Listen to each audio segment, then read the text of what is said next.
Hello students, welcome back to lecture number 5 of electrochemistry. In our previous lecture, we discussed about the various terms for catalysis, types of catalysis, etc. Today, we are going to discuss adsorption theory of catalysis. Adsorption theory of catalysis. First of all, we will be talking about the old adsorption theory.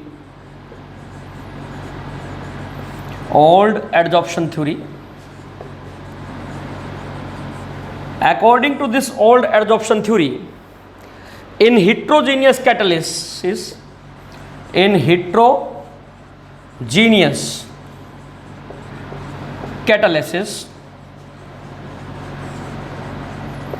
reactants are adsorbed. Reactants are adsorbed at surface of catalyst. Surface of catalyst के ऊपर adsorb होते हैं reactant molecules. तो जब ये surface पे adsorb होते हैं, then at the surface the concentration of the reactant at that particular place increases, resulting in increase in concentration,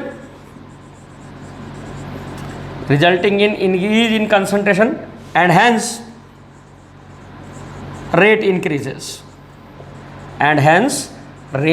increases. और इसके साथ ही आपका रेट बढ़ जाएगा.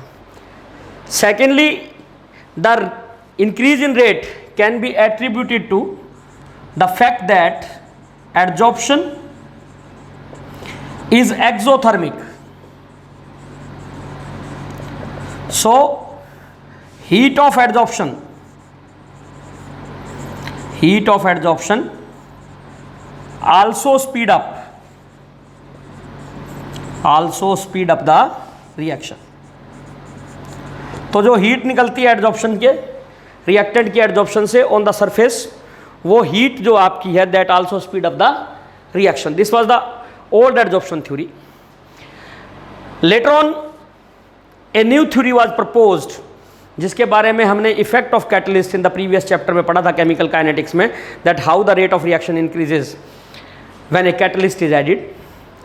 उसके अंदर हमने क्या कहा था, that the reactants they first combine with the catalyst to form a intermediate which is highly unstable and immediately dissociates into products, और वो प्रोडक्ट में टूट जाता है.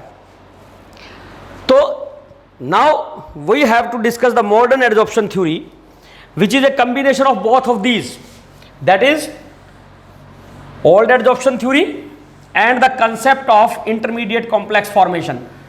उसको हम कहते हैं modern adsorption theory. दोनों का combination है वो modern adsorption theory. What does this modern adsorption theory says? इस theory के हिसाब से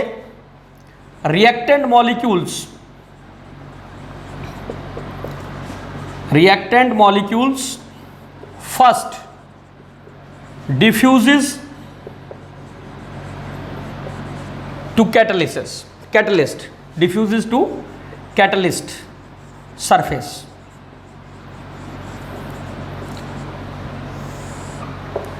आपके जो रिएक्टेंट मॉलिक्यूल होंगे वो जो हैं कैटलिस्ट सरफेस के ऊपर डिफ्यूज होंगे. Reactant molecules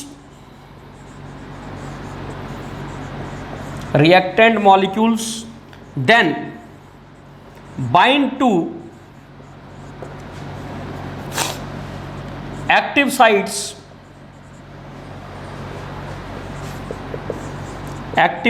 of catalyst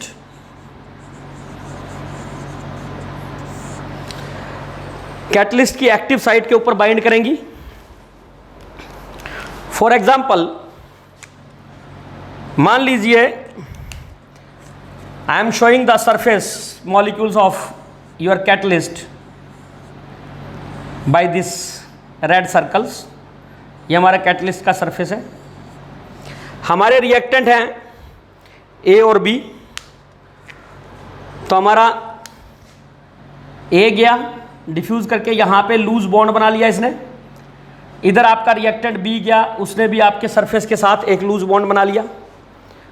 so they will be first binding themself with the active sides of the catalyst with a loose bond. Now third one is there will be a reaction, there will be a reaction between reactant molecules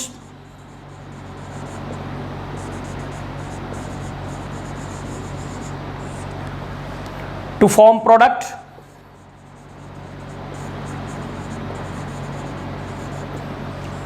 यहां पे reaction होगी, reaction के अंदर आपके दोनों reactants भी react कर सकते हैं, catalyst can also participate at that particular place.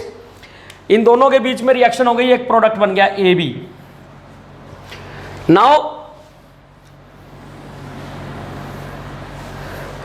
The fourth is the product of reaction, product of reaction dissolve from surface of catalyst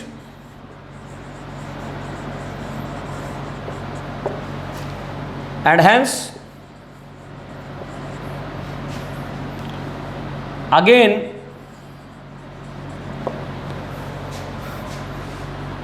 making the site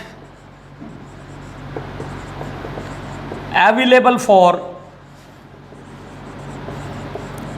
other reactant molecules, other reactant molecules। आपका product बन जाएगा। Product बनने के बाद क्या होगा कि ये जो आपका प्रोडक्ट अलग हो जाएगा ए बी, और आपका जो कैटलिस्ट है that will now have again the free sides. ये आपकी जो साइड्स थी वो फिर से फ्री हो जाएंगी, where your new reactant molecules can again be adsorbed for reaction, and in the fifth step, the last step will be this dissolved reaction products will then diffuse away from the catalyst. Fifth one is product of reaction, product of reaction then diffuses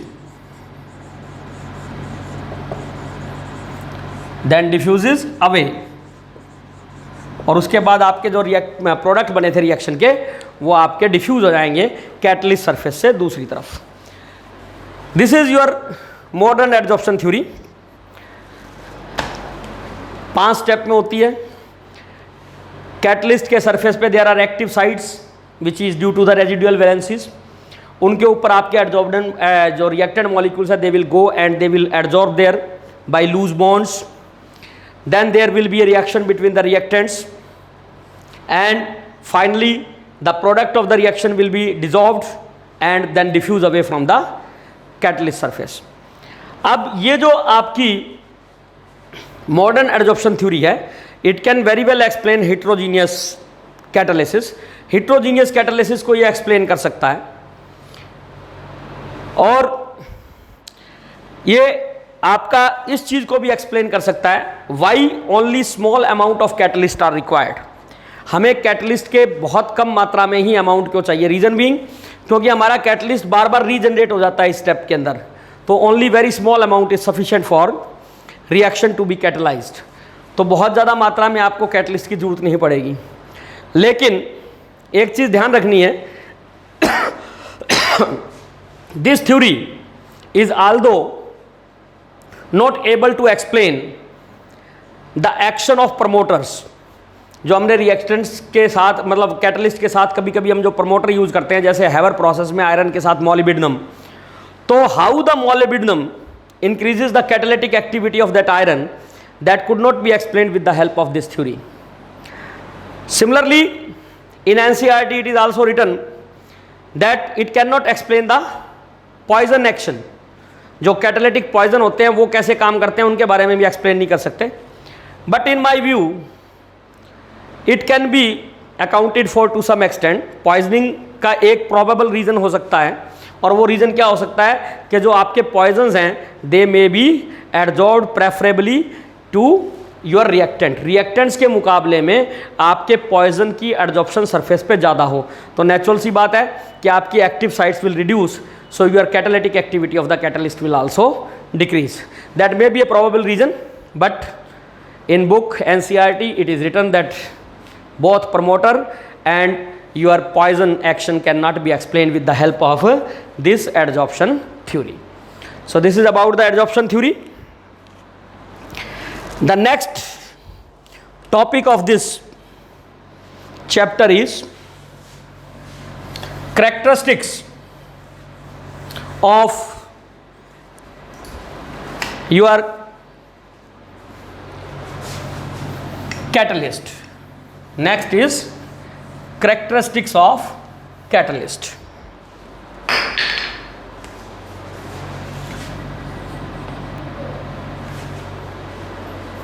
Characteristics of catalyst.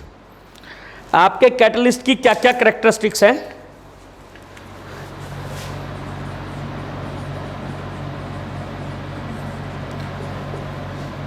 इसके बारे में कुछ तो हमने पढ़ा हुआ है previous chapter में. कैरेक्टरिस्टिक्स,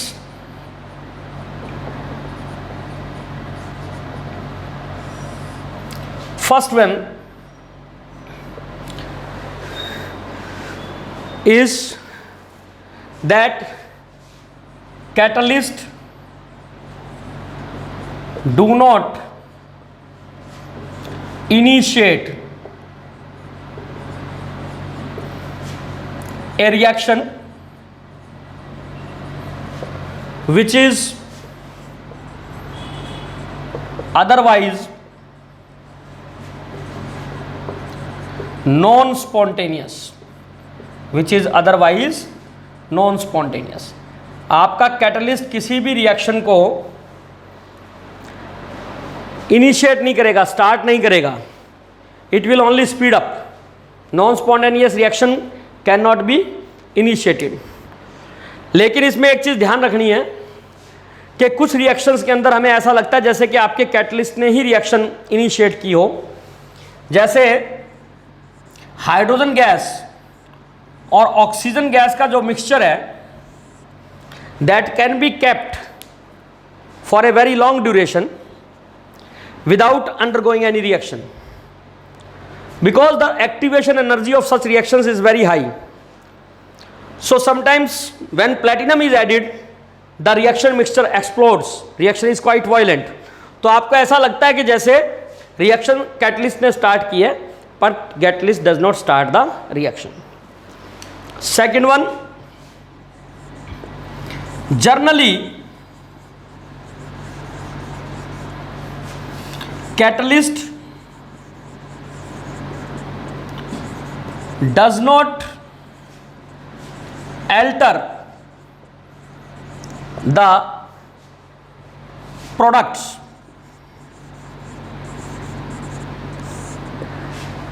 ज़्यादातर केसेस के अंदर आपका कैटलिस्ट जो है वो रिएक्शन के प्रोडक्ट्स को नहीं बदलता.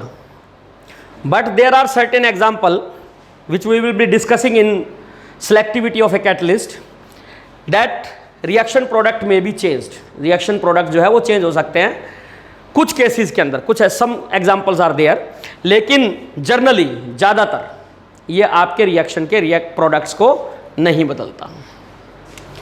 Third, catalyst is not consumed in the reaction. Catalyst जो है वो रिएक्शन के अंदर कंज्यूम नहीं होता, बट दैट डजंट मीन कि कैटलिस्ट रिएक्शन में पार्टिसिपेट नहीं करता. कैटलिस्ट अगर रिएक्शन में पार्टिसिपेट कर भी रहा है तो at the end of the reaction your catalyst will be recovered as such, although there may be some change in physical state। जैसे अगर हम KClO3 की डिकम्पोजिशन की बात करें तो इसमें हमने पहले भी बताया था कि MnO2 को डालते हैं हम एज ए कैटलिस्ट, हीट करते हैं 2KCl + 3O2। तो अगर हम इस रिएक्शन मिक्सचर में एक लंप, एक डला डाल दें MnO2 का, तो एंड ऑफ द रिएक्शन पे आपका MnO2 का अमाउंट तो उतना का उतना रिकवर हो जाएगा, but it will be present in the powdered form in the reaction mixture। So physical change may occur but there will be no chemical change, और chemical composition of catalyst remains unchanged, वो बिल्कुल as such आपका recover होगा। Fourth one is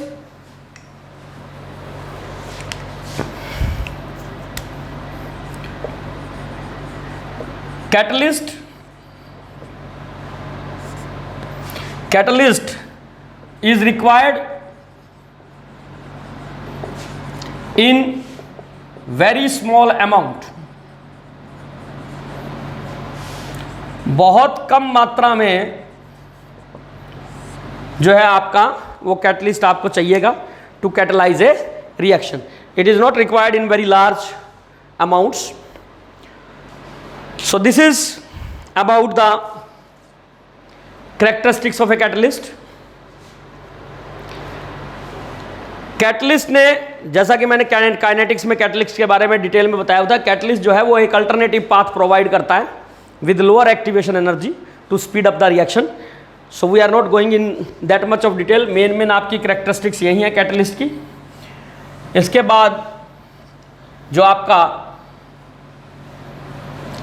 next topic है इस chapter का, that is activity and selectivity of the catalyst.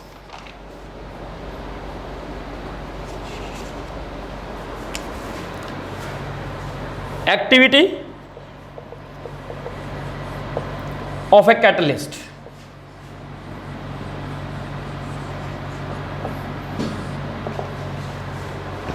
First of all, you must know what is meant by activity of a catalyst। Activity of a catalyst जो है that can be written as rate of reaction in presence of catalyst।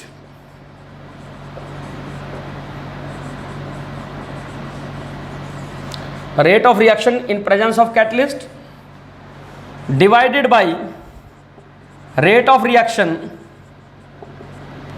without catalyst।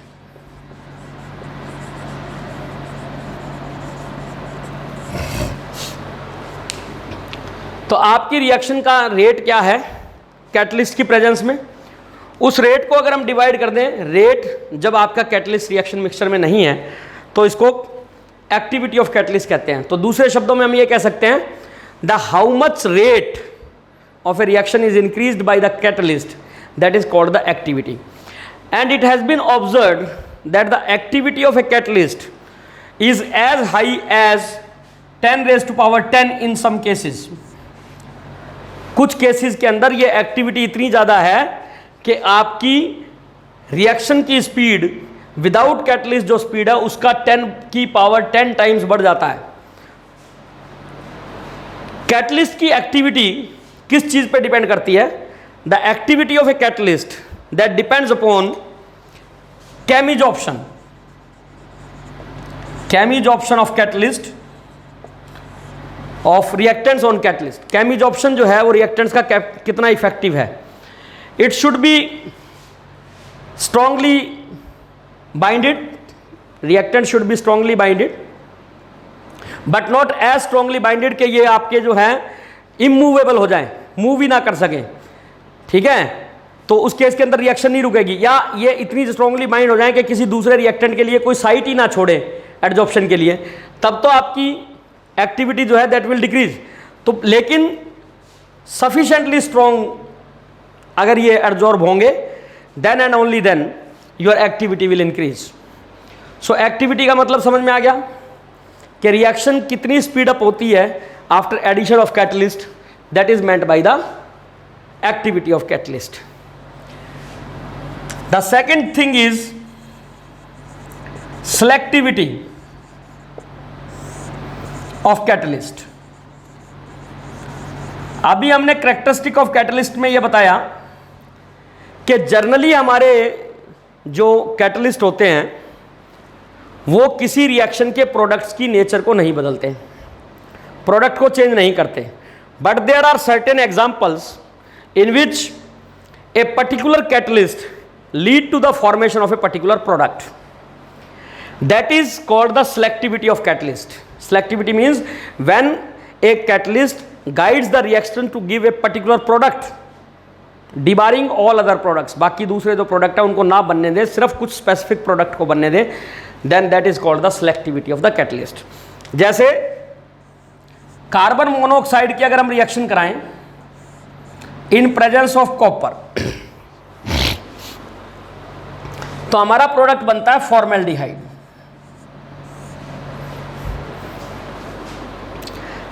अगर हम carbon monoxide की reaction कराएं hydrogen के साथ निकल की प्रेजेंस में, प्रोडक्ट बनता है आपका मीथेन प्लस वाटर.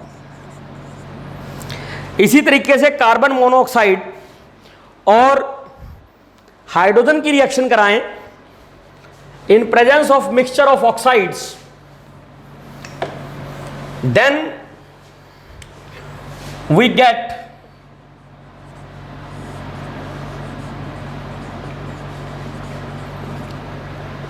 मिथेनॉल. तो आप देख रहे हैं इस तीनों रिएक्शंस में आपके रिएक्टेंट सेम है, but we are changing the catalyst, and as we change the catalyst the product of the reaction also changes. This is the selectivity of a catalyst, कि they are guiding to a particular product being formed. एक particular product बने, ये चीज आपकी catalyst decide कर रहा है. There are some example of this. In general this does not happen, but there are these reactions, some examples जिसके अंदर नेचर ऑफ प्रोडक्ट बदल जाती है. इसको कहते हैं selectivity of the catalyst. Specificity of catalyst. Specificity of catalyst का क्या मतलब है? It is not all the reactions which can be catalysed by a particular catalyst. आपका एक कैटलिस्ट हर रिएक्शन को कैटलाइज नहीं कर सकता. They are very specific in nature. A particular catalyst can catalyse a particular reaction and not all the reaction. That is called specificity of the catalyst. Now the next topic of this catalysis is shape selective catalysis. Shape selective catalysis. Shape selective catalysis हम किसको कहते हैं? जब किसी reaction के किसी catalysis का catalysis उस कैटलिस्ट के pore size, reactant and product, इनके साइजेस पे डिपेंड करें. रिएक्टेंट और प्रोडक्ट के मॉलिक्यूल्स का साइज क्या है और कैटलिस्ट के अंदर जो पोर्स हैं, कैविटीज़ हैं, उनका साइज़ क्या है. जब इस पे कोई कैटालिसिस डिपेंड करे तो इसको हम कहते हैं शेप सेलेक्टिव कैटालिसिस. जैसे zeolites, they are very important shape selective catalysts because they have a honeycomb like structure. जैसे आपका मधुमक्खी का छत्ता होता है उस टाइप का स्ट्रक्चर होता है. इसके अंदर चैनल्स होते हैं ऑफ पर्टिकुलर साइज, टनल्स कह लीजिए चैनल. तो उनके अंदर कुछ पर्टिकुलर साइज के रिएक्टेंट्स ही पेंट्रेट कर सकते हैं और एड्जॉर्ब हो सकते हैं. जो जियोलाइट्स हैं उनको हम जनरली लिख सकते हैं m x की power x/n into Al2 whole x into SiO2y whole y into m water molecules. This is your general formula of a zeolite, where n is valency of metal m. ये जो metals होती हैं generally sodium, potassium, calcium, these are the metals m. और इसके अंदर क्या होता है कि some of the atoms of silicon they are replaced with aluminium atom, giving you this type of linkage. AlOSi type की लिंकेज बन जाएंगी इसके अंदर, and they will have a very porous structure. Cavities होंगी इसके अंदर, टनल्स बनी होंगी, जैसे कि आपके मधुमक्खी का छत्ता होता है उस टाइप की इसके अंदर कैविटीज़ बनी होती हैं, टनल्स बनी होती हैं. उन कैविटीज़ के अंदर आपके ये वाटर मॉलिक्यूल ऑफ हाइड्रेशन जो है दे आर ट्रैप्ड. तो जब भी हमने इस कैटलिस्ट को यूज़ करना है, first of all this catalyst is heated in vacuum. इस कैटलिस्ट को हम क्या करते हैं, वैक्यूम में हीट करते हैं. जब वैक्यूम में हीट करेंगे, these water molecules from the cavities will get evaporated. ये इवेपरेट हो जाएंगे, मेकिंग द साइड्स वेकेंट. वो टनल्स आपकी खाली हो जाएंगी वाटर मॉलिक्यूल्स के रिमूव होने से. And there those particles, reactant molecules which have sizes comparable to that cavities. अगर बहुत छोटा साइज होगा तो वो सीधा टनल में से स्लिप कर जाएगा, बहुत बड़ा साइज होगा तो वो टनल में एंटर ही नहीं करेगा. जनरली जो इनका साइज होते हैं 260 to 740 पिकोमीटर के अंदर होते हैं इनके कैविटीज़ के साइज. तो जो आपके रिएक्टेंट और प्रोडक्ट हैं, if they have the size in between these, they can be catalysed. जो पेट्रोकेमिकल इंडस्ट्री के अंदर सीधा मिथेनॉल को पेट्रोल में बदलने के काम आता है, उसको हम बोलते हैं ZSM5. That is, this is called zeolite sieve. Sieve बोलते हैं छलनी को. Zeolite sieve of molecular porosity 5. इसके अंदर जो साइज है, पोर साइज है, दैट इज 550 पिकोमीटर. 550 पिकोमीटर का साइज है इसके अंदर. So methanol particles when they are pass through these zeolites, this GSM5 heated with this GSM5, that convert directly into the petrol. और उसके अंदर क्या होता है कि जो आपका मिथेनॉल है वो डिहाइड्रेट होता है. डिहाइड्रेट होने के बाद it give you a mixture of hydrocarbons which is your gasoline और petrol. So this is called shape selective catalysis. इसको हम बोलते हैं shape selective catalysis. The last topic of catalysis is, then the third part we will be discussing in the next lecture. The third part of catalysis is enzyme catalysis.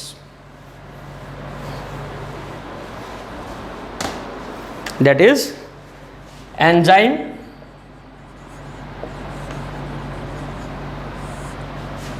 catalysis.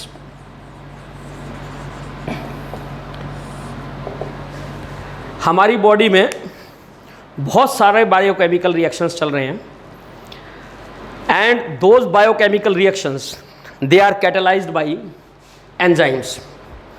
अगर ये हमारे enzymes ना हों तो हमारी reactions इतनी slow हैं कि दे टेक ईयर्स टुगेदर. जैसे एक होता है डाइजेस्टिव एंजाइम, जिसको हम बोलते हैं पेप्सिन.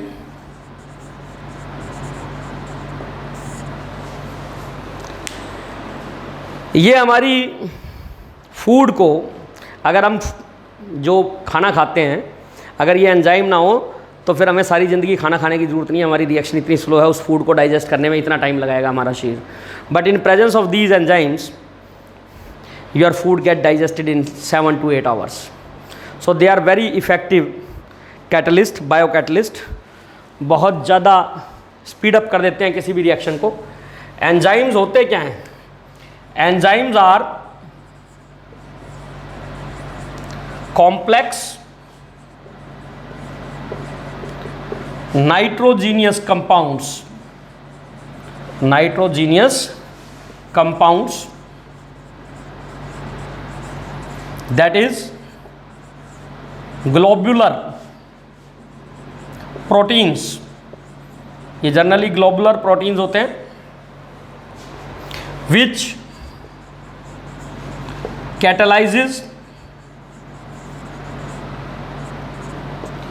बायोकेमिकल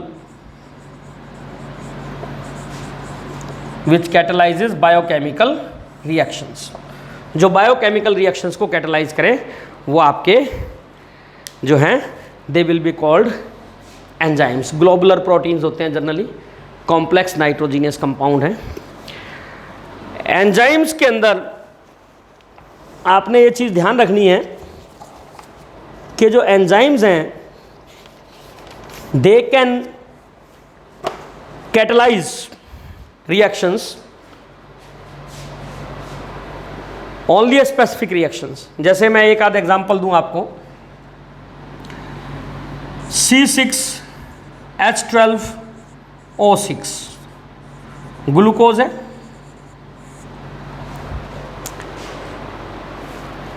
इसकी अगर हम जाइमेज एंजाइम के साथ डिकम्पोजिशन करें तो ये कार्बन डाइऑक्साइड प्लस वाटर में चेंज हो जाता है। This is in fact the reaction which is used up to give energy to body. हम खाना खाते हैं, कार्बोहाइड्रेट खाते हैं, हमने स्टार्च खाया, हमने कार्बोहाइड्रेट खाया, तो वो कार्बोहाइड्रेट्स को पहले डिकम्पोज करते हैं, ठीक है। इन्वर्टेज एंजाइम होता है that decomposes them to disaccharides, ठीक है। देन इन्वर्टेज, जाइमेज, माल्टेज, ये एंजाइम्स हैं which decomposes the carbohydrates and ultimately glucose को डिकम्पोज करता है जाइमेज कार्बन डाइऑक्साइड और वाटर में, giving energy to your body. अब एंजाइम कैटालिसिस की क्या विशेषता है? Characteristics of enzyme catalysis.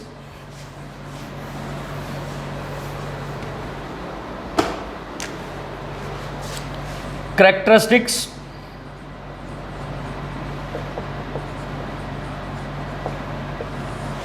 of enzyme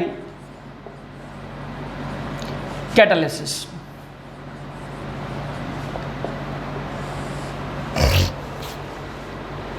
पहली चीज, हाईली स्पेसिफिक इन नेचर। जो आपके एंजाइम कैटलिस्ट होते हैं वो बहुत ज़्यादा हाईली स्पेसिफिक होते हैं नेचर में, and they can characterised only a specific reaction. जैसे माल्टोज को ब्रेक करने के लिए आपको माल्टेज ही चाहिएगा, invertase can not decompose maltose, so they are very highly specific. We can give up the reactions. A few reactions are, मैं इसकी स्पेसिफिक नेचर के लिए बता देता हूँ। C12H22O11 that is your sucrose, ये इन्वर्टेज एंजाइम इसको डिकम्पोज करेगा। 1 molecule of glucose plus 1 molecule of fructose में।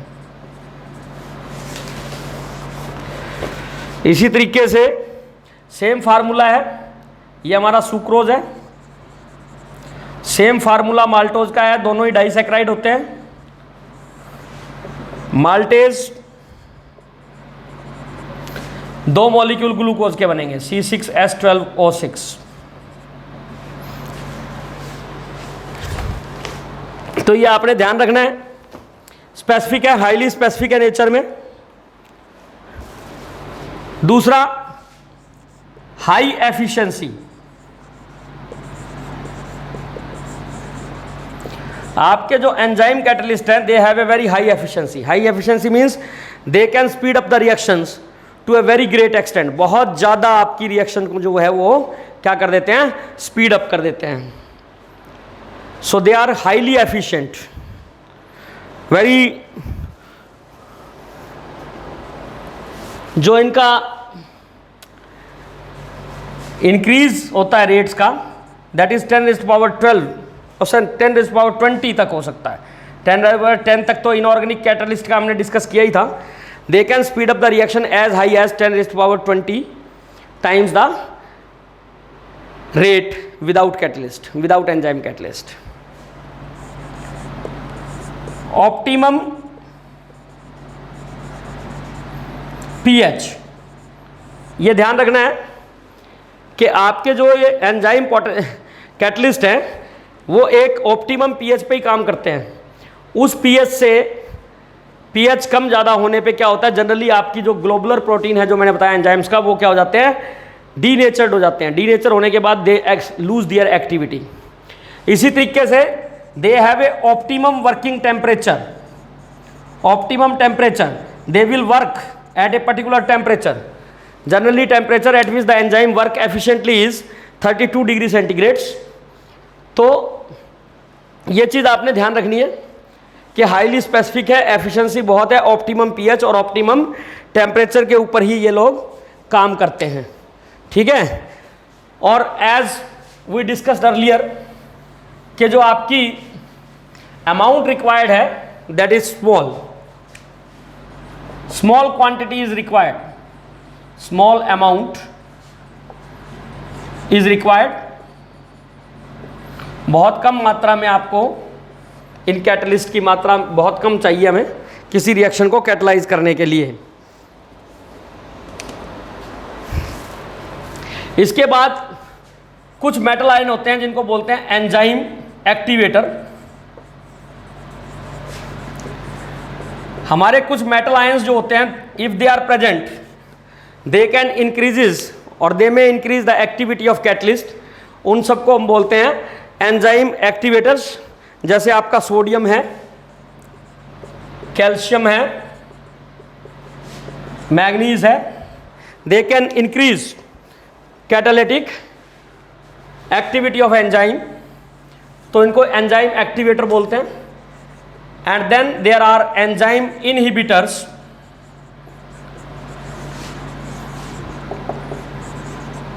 जिस तरीके से आपकी एक्टिविटी बढ़ी किसी सब्सटेंस की,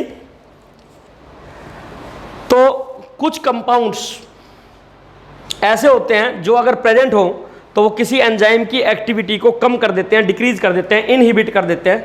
उनको हम बोलते हैं enzyme inhibitor. So we are left with only one theory enzyme catalysis की। So today we are running short of the time, so thank you very much. Hello everyone, if you found the content helpful, so kindly share this video with your friends. Also don't forget to like, share and subscribe. Thank you. Happy learning.